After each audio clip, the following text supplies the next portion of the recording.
Welcome to the Southern New Hampshire University Week in Review, where we recap the previous week's events in Penmen athletics. Volleyball put together a 1-1 week against Post University and St. Michael's College. Southern New Hampshire opened the week with a 5-game setback on the road against the Eagles, as sophomore Marissa Coronis and senior Megan Solomon led the Penmen with 14 kills and 12 kills respectively. Volleyball wrapped up its week with the sweep of the Purple Knights inside the Fieldhouse on Saturday. Senior Catherine Cotton handed out her 3,000th career assist in the win, as she notched 39 helpers in the victory. Coronis led the way with 13 kills, and senior Megan Higgins turned in 16 digs against St. Michael's. Volleyball is back in action on Tuesday when it travels to Franklin Pierce University for a 7 o'clock showdown with the Ravens. Women's tennis rebounded from its first loss of the season with an 8-1 win over Lemoyne College last Wednesday. Southern New Hampshire swept doubles play and was victorious in 5 of 6 singles matches. Senior Ashley Loft stayed undefeated in singles action, and she teamed with graduate student Nora Cador for an 8-love win at #1 doubles. The Penmen women wrapped up the week by joining the men's tennis team at the ITA East Regional in Flushing, New York this past weekend. Senior Brad Milenich and freshman Jeremy Reichenthal advanced to the B doubles semifinals on the men's side, while Loft and Cador advanced to the A doubles final on Monday. Women's tennis returns to match play on Saturday when it hosts Franklin Pierce at 1 p.m. Switching gears now to field hockey, where the Penmen were in action twice last week against Mercy College and Bentley University. Sophomore Jill Piacitelli stopped 12 shots against the Mavericks, but Southern New Hampshire dropped a 2-0 decision on the road last Wednesday. Field hockey closed its week with a 3-1 setback against the Falcons on Friday. Freshman Cassidy Huckins gave the Penmen an early 1-0 lead, but 3 second-half goals by Bentley gave the Falcons the final margin of victory. Field hockey resumes play on Wednesday when it hosts St. Anselm College in a Queen City Cup clash at 7 o'clock.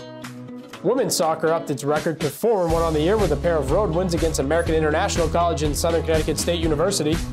Sophomore Tricia Lewis scored twice, and junior Autumn Scanlon turned aside 6 shots against the Yellow Jackets in a 3-1 victory last Wednesday. The Penmen capped off the week with a double overtime win over the Owls, as junior Paige Solomon made 7 saves and junior Alexa Poulin found the back of the net with 2:45 to play in the second extra session, giving Southern New Hampshire the 1-0 triumph. Women's soccer continues Northeast 10 conference play on Tuesday when it welcomes Stonehill College to Larkin Field at 7. Number 3 men's soccer improved to 5-0 in 2015 with victories over Bentley and the College of St. Rose. Graduate student Sophie Onturdu buried a penalty kick midway through the first half, and the Penmen defense held the Falcons without a shot on goal in a 1-0 win last Wednesday. Southern New Hampshire then made the trip to Albany on Friday and came away with a 2-1 victory against the Golden Knights. The Penmen fell behind 1-0 early in the second half, but senior Dominic Samuel nodded the score with 35 minutes to play in regulation when he headed home a free kick.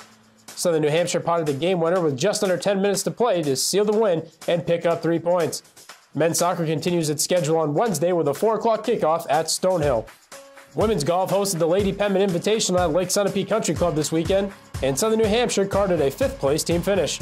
Freshman Caitlin Lutinsky set a single-round program record with an 83 on Sunday and combined to shoot a 171 in the 2-day event. Southern New Hampshire returns to action next weekend at the Northeast 10 Championship at Volage Club of Sands Point. And on to cross country now, where the men's and women's teams closed the week at the University of Massachusetts Dartmouth Invitational. Junior Nacho Hernando Angulo took home his 2nd straight individual title with an 8K time of 25 minutes and 13 seconds. Hernando Angulo's time is a new program record and helped lead the men's cross-country team to a 6th-place finish. On the women's side, junior Laura O'Hanlon was the top Division II student-athlete as she cruised across the finish line in 18 minutes and 42 seconds. O'Hanlon finished 13th out of 315 runners, and senior Stacy Wojcik checked in at number 18 with a time of 18 minutes 42 seconds. Both the men's and women's cross-country teams are back in action on Saturday when they head to St. Michael's for the 2015 Northeast 10 Conference Preview Meet. That's it for this week's Southern New Hampshire University Week in Review. Check back next week for a full recap of this week's events in Penmen athletics.